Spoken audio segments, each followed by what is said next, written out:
Hi hello friends, ആൻഡ്രോ defence അക്കാഡമിയുടെ പുതിയൊരു video സെക്ഷനിലേക്ക് ഏവർക്കും സ്വാഗതം. കെമിസ്ട്രിയിലെ ഇമ്പോർട്ടന്റ് ചാപ്റ്റർ ആണ് സ്ട്രക്ചർ ഓഫ് ആറ്റം. ഇതിൽ നിന്ന് ആർമിക്ക് ഒരുപാട് തവണ ക്വസ്റ്റ്യൻസ് ചോദിച്ചിട്ടുണ്ട്. മുൻ വർഷങ്ങളിൽ ചോദിച്ചിട്ടുള്ളതും ഇനി ചോദിക്കാൻ ചാൻസ് ഉള്ളതുമായ കുറച്ച് ക്വസ്റ്റ്യൻസ് ആണ് ഈ വീഡിയോയിൽ ഷെയർ ചെയ്യാൻ പോകുന്നത്. അങ്ങനെയാണെങ്കിൽ നമുക്ക് ഈ വീഡിയോയിലോട്ട് പോകാം. ഫസ്റ്റ് ക്വസ്റ്റ്യൻ തരാം. ഫസ്റ്റ് ക്വസ്റ്റ്യൻ ഇതാണ്: cathode rays are made up of. Cathode rays made ചെയ്തേക്കുന്നത് ഏത് ചാർജ് വെച്ചിട്ടുള്ളതാണ് question. Option A positively charged particle, option B negatively charged particle, then option C neutral particle, then option D none of the above. ഇതിന്റെ answer എന്തായിരിക്കും? എന്താണ്? Cathode rays അല്ലേ? ഇത് കേൾക്കുമ്പോൾ തന്നെ നമുക്കറിയാം കാഥോഡ് റേസ് എപ്പോഴും എന്തായിരിക്കും? നെഗറ്റീവ്ലി ചാർജ്ഡ് ആണ്. എന്താണ്? Option B negatively charged particle ആണ് എന്തെന്ന് അറിയപ്പെടുക? കാഥോഡ് റേസ് എന്ന് അറിയപ്പെടുക. അങ്ങനെയാണെങ്കിൽ റേസിനകത്ത് ഏറ്റവും കൂടുതൽ അല്ലെങ്കിൽ പെനട്രേറ്റിംഗ് പവർ ഏറ്റവും കൂടിയിട്ടുള്ള റേ ചോദിച്ചു കഴിഞ്ഞാൽ ഏതാണ്? പെനട്രേറ്റിംഗ് പവർ ഏറ്റവും കൂടിയ റേ ചോദിച്ചു കഴിഞ്ഞാൽ ഏതാണ്? ഗാമ റേ ആണ് കേട്ടോ. ഗാമ റേസ് ആണ് പെനട്രേറ്റിംഗ് പവർ ഏറ്റവും കൂടിയത്. അങ്ങനെയാണെങ്കിൽ പെനട്രേറ്റിംഗ് പവർ ഏറ്റവും കുറഞ്ഞത് അല്ലെ? പെനട്രേറ്റിംഗ് പവർ നല്ല രീതിയിൽ കുറവുള്ള റേ ചോദിച്ചു കഴിഞ്ഞാൽ ഏതാണ്? ആൽഫ റേ ആണ് കേട്ടോ. ആൽഫ റേ ആണ് പെനട്രേറ്റിംഗ് പവർ കുറവായിട്ടുള്ളത്. അത് രണ്ട് ക്വസ്റ്റ്യൻ ആയിട്ടുണ്ട്. ഏതൊക്കെയാണ്? ഫസ്റ്റ് ക്വസ്റ്റ്യൻ പറഞ്ഞ ഇതാണ്. പെനട്രേറ്റിംഗ് പവർ കൂടിയ റേ ചോദിച്ചു കഴിഞ്ഞാൽ ഏതാണ്? അത് ഗാമ റേസും. പെനട്രേറ്റിംഗ് പവർ ഏറ്റവും കുറഞ്ഞ റേസ് ചോദിച്ചു കഴിഞ്ഞാൽ ഏതാണ്? ആൽഫ റേസും ആണ്. ക്ലിയർ ആണോ? അങ്ങനെയാണെങ്കിൽ നമുക്ക് സെക്കൻഡ് ക്വസ്റ്റ്യനിലോട്ട് പോകാം. സെക്കൻഡ് ക്വസ്റ്റ്യൻ ഇതാണ്: the size of nucleus is. എന്താണ് ന്യൂക്ലിയസ് എന്ന് പറഞ്ഞു കഴിഞ്ഞാൽ? നമുക്കറിയാം ഒരു ആറ്റം പഠിക്കുന്ന ടൈമിൽ നമ്മൾ എപ്പോഴും കേട്ടിട്ടുള്ള ഒരു വാക്കാണ് ന്യൂക്ലിയസ്. എന്താണ് ന്യൂക്ലിയസ്? ആറ്റം, ഒരു ആറ്റത്തിന്റെ സെന്റർ പോർഷനിൽ കാണപ്പെടുന്ന ഭാഗത്തിനെ പറയുന്ന പേരാണ് ന്യൂക്ലിയസ് അല്ലേ? ന്യൂക്ലിയസ് എന്നറിയപ്പെടുന്നു. ഈ ന്യൂക്ലിയസിനകത്ത് പ്രോട്ടോൺസും ന്യൂട്രോൺസും കാണപ്പെടുന്നു അല്ലേ? പ്രോട്ടോൺസും ന്യൂട്രോൺസും കാണപ്പെടുന്ന ആറ്റത്തിന്റെ ഭാഗം ചോദിച്ചു കഴിഞ്ഞാൽ ഏതാണ്?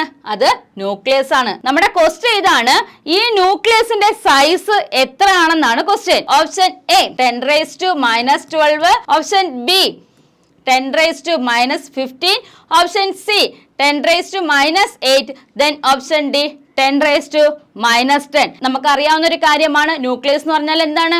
വളരെ ചെറുതാണ്. അതിന്റെ അളവ് അല്ലെങ്കിൽ സൈസ് എന്ന് പറഞ്ഞാൽ ഏതാണ്? ഓപ്ഷൻ ബി 10⁻⁻15 മീറ്റർ ആണ് എന്തെന്നറിയപ്പെടുക? ന്യൂക്ലിയസിന്റെ സൈസ് എന്നറിയപ്പെടുക. ക്ലിയർ ആണോ? അടുത്ത ക്വസ്റ്റ്യൻ ഇതാണ്: common name for proton and neutron is. അതായത് ആറ്റത്തിന്റെ സെന്റർ പോർഷനകത്ത് കാണപ്പെടുന്ന പ്രോട്ടോണിനെയും ന്യൂട്രോണിനെയും കോമൺ ആയിട്ട് ഒരു പേര് പറയും. അത് പേരെന്തെന്നാണ് question. Option A deuteron, option B positron, option C meson, then option D nucleon. ഏതായിരിക്കും നിങ്ങളുടെ ആൻസർ? പറയാൻ പറ്റുമോ? ആൻസർ ഏതാണ്? ഓപ്ഷൻ ഡി ന്യൂക്ലിയോൺ ആണ് കേട്ടോ.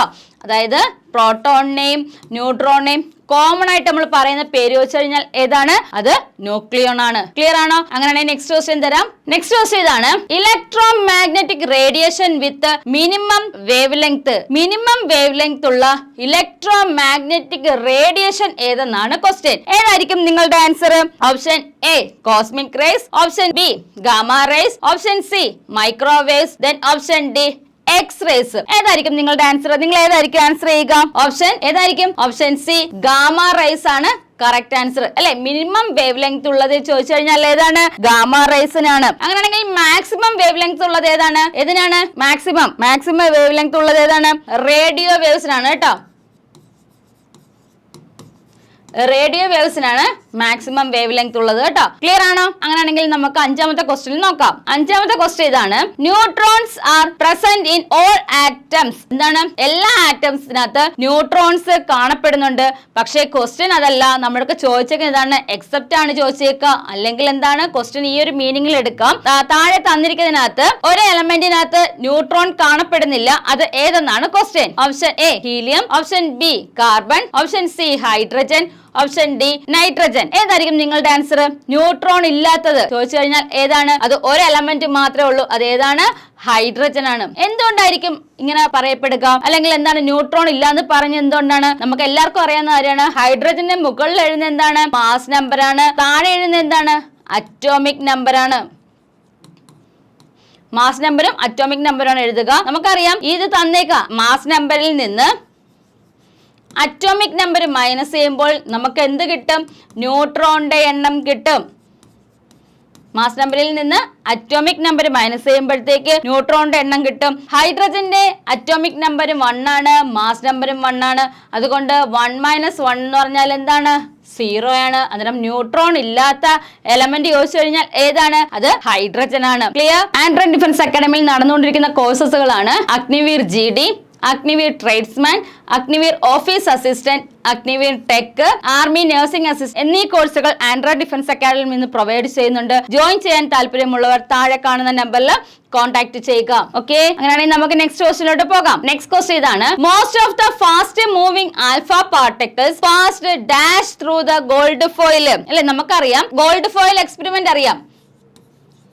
അല്ലെങ്കിൽ എന്താണ് ഗോൾഡ് ഫോയിൽ എക്സ്പെരിമെന്റ്? അല്ലെങ്കിൽ ആൽഫ സ്കാറ്ററിംഗ് എക്സ്പെരിമെന്റ് കേട്ടിട്ടുണ്ടോ? ഇത് ആൽഫ സ്കാറ്ററിംഗ് എക്സ്പെരിമെന്റ്. ഇതിലൂടെയാണ് എന്ത് കണ്ടുപിടിച്ചത്? ന്യൂക്ലിയസിനെ കണ്ടുപിടിച്ചത്. അല്ലെങ്കിൽ എന്താണ്? ആറ്റത്തിന്റെ സെൻട്രൽ ഭാഗത്ത് ഒരു സ്പെസിഫൈഡ് ആയിട്ട് ഒരു മാസ് ഉള്ള ഒബ്ജക്ട് ഉണ്ടെന്ന് കണ്ടുപിടിച്ച എക്സ്പെരിമെന്റ് ആണ് ഗോൾഡ് ഫോയിൽ എക്സ്പെരിമെന്റ് എന്ന് പറയുക, അല്ലെ? അങ്ങനെയാണെങ്കിൽ ഈ ആൽഫ പാർട്ടിക്കിൾസിനെ കടത്തി വിട്ടപ്പോഴത്തേക്ക് എങ്ങനെയാണ് അതിൽ ഈ alpha particle gold foil experiment വഴിയിൽ ഫാസ്റ്റ് ആയിട്ട് മൂവ് ചെയ്തത്? ഇതിനകത്താണ് question. Option A deflecting at small angles, option B deflecting at large angles, option C straight, option D none of the above. ഏതാണ് നിങ്ങളുടെ ആൻസർ? ഏതായിരിക്കും? ഗോൾഡ് ഫോയിൽ എക്സ്പെരിമെന്റ് വഴി ചെയ്തത് എന്തായിരിക്കും? അല്ലെങ്കിൽ കൂടുതൽ പാർട്ടിക്കിൾസ് മൂവ് ചെയ്തത് എങ്ങനെയാണെന്ന് ചോദിച്ചു കഴിഞ്ഞാൽ എങ്ങനെയാണ്? സ്ട്രെയിറ്റ് ആയിട്ടാണ് മൂവ് ചെയ്തത് കേട്ടോ.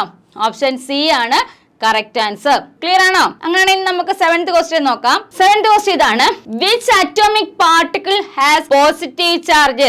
ആറ്റത്തിനെ കുറിച്ച് പഠിക്കുന്ന ടൈമിൽ 3 അറ്റോമിക് പാർട്ടിക്കിൾ ഉണ്ട്, അല്ലെ? 3 സബ് അറ്റോമിക് പാർട്ടിക്കിൾസ് ഉണ്ട്. ഏതൊക്കെയാണ് 3 sub atomic particles? Protons, neutrons, electrons. ഇത് 3ഉമാണ് എന്തെന്ന് പറയുക? 3 സബ് അറ്റോമിക് പാർട്ടിക്കിൾസ്. അതില് പോസിറ്റീവ് ചാർജ്ഡ് ആയിട്ടുള്ള പാർട്ടിക്കിൾ ഏതെന്നാണ് ക്വസ്റ്റ്യൻ. ഏതായിരിക്കും ആൻസർ? പ്രോട്ടോൺ ഏത് ചാർജ് ആണ്? പോസിറ്റീവ് ചാർജ് ആണ്. ന്യൂട്രോൺ എന്താണ്? ന്യൂട്രൽ ആണ്, അല്ലെങ്കിൽ എന്താണ്? ചാർജ് ഇല്ല. ഇലക്ട്രോൺ എന്താണ്? നെഗറ്റീവ് ചാർജ് ആണ്, അല്ലെ? നമ്മുടെ ക്വസ്റ്റ്യൻ ഇതാണ്: പോസിറ്റീവ് ചാർജ് ആയിട്ടുള്ള പാർട്ടിക്കിൾ ഏതെന്നാണ്. അപ്പോൾ നമുക്ക് ആൻസർ ഏതായിരിക്കും? ഓപ്ഷൻ എ പ്രോട്ടോൺ ആണ് കറക്റ്റ് ആൻസർ. ക്ലിയർ ആണോ? 7 ക്വസ്റ്റ്യൻ കംപ്ലീറ്റ് ചെയ്തു. അടുത്ത ക്വസ്റ്റ്യൻ തരാം. 8ാമത്തെ ക്വസ്റ്റ്യൻ നോക്കാം. നെക്സ്റ്റ് ക്വസ്റ്റ്യൻ ഇതാണ്: ഹു ഡിസ്കവേർഡ് ഇലക്ട്രോൺ? ആറ്റത്തിനകത്തുള്ള സബ് അറ്റോമിക് പാർട്ടിക്കിളെ നെഗറ്റീവ് ചാർജ്ഡ് ആയിട്ടുള്ള ഇലക്ട്രോണിനെ കണ്ടുപിടിച്ച സയന്റിസ്റ്റിന്റെ പേരാണ് ചോദിച്ചേക്കാം. ആരായിരിക്കും ഇലക്ട്രോണിനെ കണ്ടുപിടിച്ചത്? Option A J Thomson, option B Goldstein, option C James Chadwick, then option D Rutherford. ആരാണ് ഇലക്ട്രോണിനെ കണ്ടുപിടിച്ചത്? അല്ലെങ്കിൽ ആറ്റത്തില് 3 സബ് അറ്റോമിക് പാർട്ടിക്കിളിനകത്തുള്ള ഇലക്ട്രോണിനെ കണ്ടുപിടിച്ച സയന്റിസ്റ്റിന്റെ പേര് ചോദിച്ചു കഴിഞ്ഞാൽ എന്താണ്? ഓപ്ഷൻ എ ജെ തോംസൺ ആണ് ഇലക്ട്രോണിനെ കണ്ടുപിടിച്ചത്. ഇലക്ട്രോണിന്റെ ചാർജ് എന്ന് പറഞ്ഞാൽ എന്താണ്? നെഗറ്റീവ് ചാർജ് ആണ്. എന്താണ്? നെഗറ്റീവ് ചാർജ് ആണ് ഇലക്ട്രോണിന്റെ ചാർജ്. ഇലക്ട്രോൺ കാണപ്പെടുന്നത് എവിടെയാണ്? ആറ്റത്തിന്റെ ചുറ്റുമുള്ള ഇമാജിനറി പാത്ത് ആയിട്ടുള്ള ഷെൽസ് അല്ലെങ്കിൽ ഓർബിറ്റ്സിലാണ് എന്ത് കാണപ്പെടുക? ഇലക്ട്രോൺസ് കാണപ്പെടുക. ക്ലിയർ ആണോ? അങ്ങനെയാണെങ്കിൽ നെക്സ്റ്റ് ക്വസ്റ്റ്യൻ നോക്കാം. നെക്സ്റ്റ് ക്വസ്റ്റ്യൻ ഇതാണ്: ഹു ഡിസ്കവേർഡ് ന്യൂട്രോൺ? ന്യൂട്രോൺ കണ്ടുപിടിച്ച സയന്റിസ്റ്റിന്റെ പേരെന്താണ്? ന്യൂട്രോൺ എന്ന് പറഞ്ഞാൽ ഏതാണ്? ന്യൂട്രൽ ആണ്. എന്ന് വെച്ചാൽ എന്താണ്? No charge. നോ ചാർജ് എന്നാണ് ന്യൂട്രലിന്റെ മീനിങ്. അങ്ങനെയാണെങ്കിൽ ആറ്റത്തിനകത്തുള്ള ന്യൂട്രോണിനെ കണ്ടുപിടിച്ച സയന്റിസ്റ്റിന്റെ പേര് ചോദിച്ചു കഴിഞ്ഞാൽ ഏതായിരിക്കും നിങ്ങളുടെ ആൻസർ? ആരാണ്? ഓപ്ഷൻ സി ജെയിംസ് ചാഡ്വിക് ആണ് എന്ത് കണ്ടുപിടിച്ചത്? ന്യൂട്രോൺ കണ്ടുപിടിച്ചത്. ക്ലിയർ ആണോ? തിരിഞ്ഞു പോകരുത്. 3 സയന്റിസ്റ്റിന്റെ പേരും ബൈഹാർട്ട് ആക്കി വെക്കുക. ഇലക്ട്രോൺ കണ്ടുപിടിച്ച സയന്റിസ്റ്റ്, പ്രോട്ടോൺ കണ്ടുപിടിച്ച സയന്റിസ്റ്റ്, ന്യൂട്രോൺ കണ്ടുപിടിച്ച സയന്റിസ്റ്റ്. ഈ 3 പേരും ബൈഹാർട്ട് ആക്കുക. ഒരു രീതിയിലും തിരിഞ്ഞു പോകരുത്. പ്രീവിയസ് ക്വസ്റ്റ്യൻ ആണ്, റിപ്പീറ്റഡ് ക്വസ്റ്റ്യൻ ആണ് കേട്ടോ. നെക്സ്റ്റ് ക്വസ്റ്റ്യൻ നോക്കാം. റിലേറ്റീവ് ചാർജ് ഓഫ് പ്രോട്ടോൺ, അല്ലെ? അതായത് പ്രോട്ടോണിന്റെ റിലേറ്റീവ് ചാർജ് എന്താണ് ക്വസ്റ്റ്യൻ. നമുക്കറിയാം പ്രോട്ടോൺ ഏത് ചാർജ് ആണ്? പോസിറ്റീവ് ചാർജ് ആണ്. ഇലക്ട്രോൺ ഏത് ചാർജ് ആണ്? നെഗറ്റീവ് ചാർജ് ആണ്. ന്യൂട്രോൺ എന്താണ്? നോ ചാർജ് ആണ്, അല്ലേ? ക്വസ്റ്റ്യൻ ഇതാണ്. അങ്ങനെയാണെങ്കിൽ റിലേറ്റീവ് ചാർജ് തന്നിരിക്കുന്നതിനകത്ത് ഏതാണ് പ്രോട്ടോണുമായിട്ട് റിലേറ്റഡ് എന്ന് ചോദിച്ചു കഴിഞ്ഞാൽ ഏതാണ്?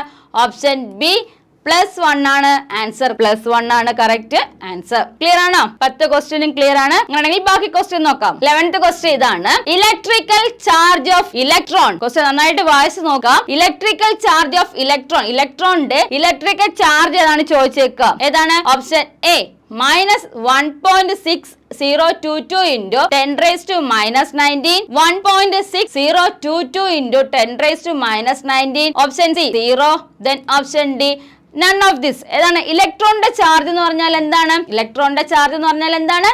നെഗറ്റീവ് ചാർജ് ആണ്. കൺസെപ്റ്റ് മനസ്സിലാക്കുക. ഇലക്ട്രോണിന്റെ ചാർജ് എന്ന് പറഞ്ഞാൽ എന്താണ്? നെഗറ്റീവ് ചാർജ് ആണ്. ഇവിടെ ചോദിച്ചേക്കുക എന്താണ്? ഇലക്ട്രോണിന്റെ കാര്യമാണ് ചോദിച്ചേക്കുക, അല്ലെങ്കിൽ ഇലക്ട്രോണിന്റെ ചാർജിനെ കുറിച്ചാണ് ചോദിച്ചേക്കുക. അങ്ങനെയാണെങ്കിൽ ആൻസർ ഏതായിരിക്കും? ഓപ്ഷൻ എ ആണ് കറക്റ്റ് ആൻസർ. ക്ലിയർ ആണോ? ഡൗട്ട് എന്തെങ്കിലും ഇല്ലല്ലോ? അങ്ങനെയാണെങ്കിൽ നമുക്ക് നെക്സ്റ്റ് ക്വസ്റ്റ്യനിലോട്ട് പോകാം. നെക്സ്റ്റ് ക്വസ്റ്റ്യൻ ഇതാണ്, how many electrons are present in the nucleus? അല്ലെ, ഇതൊരു എലമെന്റിന്റെ സിമ്പിൾ ആണ്. SR എന്ന് പറയുന്ന ഒരു എലമെന്റിന്റെ സിമ്പിൾ ആണ്. ഇതിന്റെ മുകളിൽ എഴുതിയേക്കുക എപ്പോഴും എന്തായിരിക്കും? മാസ് നമ്പർ ആയിരിക്കും. മുകളിൽ എഴുതിയേക്കുക മാസ് നമ്പർ ആണ്. താഴെ കൊടുത്തിരിക്കുന്ന എപ്പോഴും എന്താണ്? അറ്റോമിക് നമ്പർ ആണ്. ഇത്രയും കാര്യങ്ങൾ മനസ്സിലാക്കി കഴിയുക. അത് കഴിഞ്ഞിട്ട് ചോദിച്ചേക്കുന്ന ക്വസ്റ്റ്യൻ എന്താണെന്ന് ഒന്നുകൂടെ വായിച്ചു നോക്കാം. നമുക്ക് എന്താണ് കണ്ടുപിടിക്കേണ്ടത്? ഈ ആറ്റത്തിനകത്തുള്ള ന്യൂട്രോണിനെയാണ് കണ്ടുപിടിക്കേണ്ടത്, അല്ലെ? ന്യൂട്രോണിനെ കണ്ടുപിടിക്കാൻ നമ്മൾ എങ്ങനെയാണ് കണ്ടുപിടിക്കുക? ന്യൂട്രോണിനെ കണ്ടുപിടിക്കാൻ എന്ത് ചെയ്യണം? ഈ മാസ് നമ്പറിൽ നിന്ന്, നമുക്ക് തന്നേക്കുന്ന എലമെന്റിന്റെ മാസ് നമ്പറിൽ നിന്ന് എന്ത് മൈനസ് ചെയ്യുക? അറ്റോമിക് നമ്പർ മൈനസ് ചെയ്യുക. മാസ് നമ്പർ എത്രയാണ്? 88 ആണ്. അറ്റോമിക് നമ്പർ എത്രയാണ്? 38 ആണ്.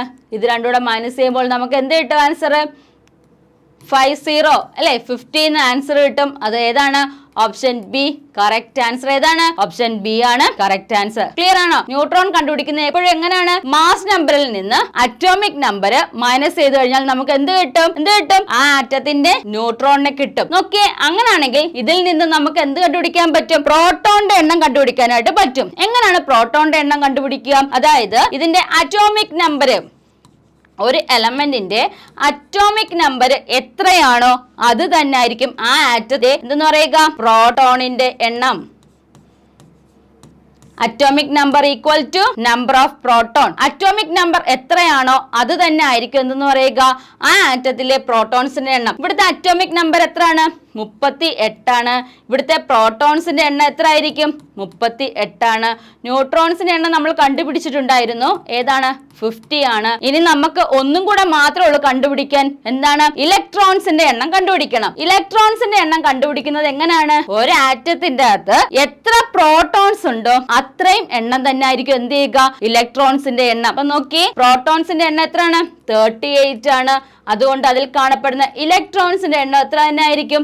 38 ആണ്. ക്ലിയർ ആണോ? ഒരു എലമെന്റിന്റെ മാസ് നമ്പറും അറ്റോമിക് നമ്പറും തന്നു കഴിഞ്ഞാൽ നമുക്ക് എന്ത് കണ്ടുപിടിക്കാൻ പറ്റും? ആ ആറ്റത്തിന്റെ പ്രോട്ടോൺസിന്റെ എണ്ണം, ഇലക്ട്രോൺസിന്റെ എണ്ണം, ന്യൂട്രോൺസിന്റെ എണ്ണം കറക്റ്റ് ആയിട്ട് കണ്ടുപിടിക്കാനായിട്ട് സാധിക്കും. ക്ലിയർ ആണേ? അങ്ങനെയാണെങ്കിൽ നെക്സ്റ്റ് ക്വസ്റ്റ്യൻ തരാം. നെക്സ്റ്റ് ക്വസ്റ്റ്യൻ ഇതാണ്, ക്ലോറിൻ അല്ലെ, അറ്റോമിക് നമ്പറും തന്നിട്ടുണ്ട്, മാസ് നമ്പറും തന്നിട്ടുണ്ട്. ഇത് എന്തിന് എക്സാമ്പിൾ എന്നാണ് question. Option A isomers, option B isotopes, option C isotones, then option D none of this. നല്ലതായിട്ടൊന്ന് ആലോചിച്ച് നോക്കിയേ, അല്ലെങ്കിൽ ഒന്ന് ക്വസ്റ്റ്യൻ നന്നായിട്ട് വായിച്ചു നോക്കിയേ. എന്തൊക്കെയാണ് പറയുക? ഇതിനകത്ത് പറഞ്ഞേക്കുന്ന എലമെന്റ്സ് രണ്ടും എന്താണ്? സെയിം ആണ്. എലമെന്റ്സ് എന്താണ്? സെയിം ആണ്. നോക്കിയേ, ഇനി എന്താണ് സെയിം ആയിട്ടുള്ളത്? ഇതിന്റെ അറ്റോമിക് നമ്പർ എന്താണ്? അറ്റോമിക് നമ്പർ എന്താണ്? സെയിം ആണ്. ഒന്നിൽ മാത്രമേ ഉള്ളൂ വ്യത്യാസമുള്ളത്. അത് ഏതാണ്? മാസ് നമ്പറിലാണ്. മാസ് നമ്പർ എന്താണ്? ഡിഫറെന്റ് ആണ്. നോക്കിയേ, ഈ 3 കൺസെപ്റ്റും വെച്ചിട്ട് ഇത് എന്ത് ഡെഫിനിഷൻ കൊടുക്കാനായിരിക്കും നമുക്ക് പറ്റുക? നോക്കിയേ, എലമെന്റ്സ് സെയിമും അതിന്റെ അറ്റോമിക് നമ്പർ സെയിമും പിന്നെന്താണ്? മാസ് നമ്പർ ഡിഫറെന്റും ആണെങ്കിൽ അതിനെ പറയുന്ന പേരെന്താണ്? എന്താണ്? ഐസോടോപ്സ് എന്നാണ് പറയുക. ഓപ്ഷൻ ബി ഐസോടോപ്സ് എന്നാണ് പറയുക. ക്ലിയർ ആണോ? നന്നായിട്ട് വായിച്ചു നോക്കണം. എലമെന്റ്സ് സെയിം ആണെന്ന് നോക്കണം. പിന്നെന്താണ് നോക്കേണ്ടത്? അതിന്റെ അറ്റോമിക് നമ്പർ സെയിം ആണെന്ന് നോക്കുക. മാസ് നമ്പർ എന്തായിരിക്കണം? ഡിഫറെന്റ് ആയിരിക്കണം. അങ്ങനെ എക്സാമ്പിൾ ആയിട്ട് തന്നേക്കുന്നത് എപ്പോഴും എന്തായിരിക്കും? ഐസോടോപ്സിന് എക്സാമ്പിൾ ആണ്. ക്ലിയർ ആണോ? അങ്ങനെ നെക്സ്റ്റ് ക്വസ്റ്റ്യൻ നോക്കാം. നെക്സ്റ്റ് ക്വസ്റ്റ്യൻ ഇതാണ്, 1 atom of an element consists of 19 protons and 20 neutrons. അല്ലെ, ഒരു എലമെന്റ് തന്നിട്ടുണ്ട്. നമുക്ക് നോക്കാം. എക്സ് എന്ന് പറയുന്ന ഒരു എലമെന്റ് ആണ്. ആ എലമെന്റിന് എത്ര പ്രോട്ടോൺസ് ഉണ്ട്? പ്രോട്ടോൺസിന്റെ എണ്ണം എത്രയാണ്? 19 തന്നിട്ടുണ്ട്. ന്യൂട്രോൺസിന്റെ എണ്ണം എത്രയാണ്? 20 ആണ്. അങ്ങനെയാണെങ്കിൽ ആ എലമെന്റിന്റെ മാസ് നമ്പർ കണ്ടുപിടിക്കാനാണ് നമുക്ക് തന്നിരിക്കുന്ന ക്വസ്റ്റ്യൻ. നന്നായിട്ട് വായിച്ചു നോക്കണം. തന്നിരിക്കുന്ന ക്വസ്റ്റ്യനിൽ എന്താണ് കണ്ടന്റ് എന്നുള്ളത് മനസ്സിലാക്കുക. ഇവിടെ തന്നിരിക്കുന്ന കാര്യം മാത്രം സെപ്പറേറ്റ് ചെയ്ത് എഴുതിയിട്ടുണ്ട്. എന്താണ്? പ്രോട്ടോൺസിന്റെ എണ്ണം 19 ആണെന്ന് എഴുതിയിട്ടുണ്ട്. അതുപോലെ തന്നെ ന്യൂട്രോൺസിന്റെ എണ്ണം 20 ആണെന്ന് അവർ ക്വസ്റ്റ്യനിൽ തന്നിട്ടുണ്ട്.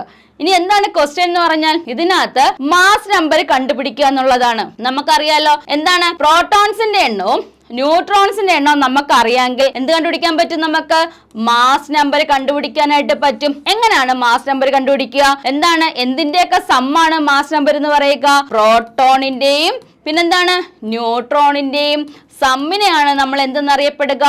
മാസ് നമ്പർ എന്നറിയപ്പെടുക. പ്രോട്ടോൺ എത്രയാണ്? 19 ആണ്. ന്യൂട്രോൺ എത്രയാണ്? 20 ആണ്. ഓക്കെ, ആൻസർ എത്ര ആയിരിക്കും കിട്ടുക?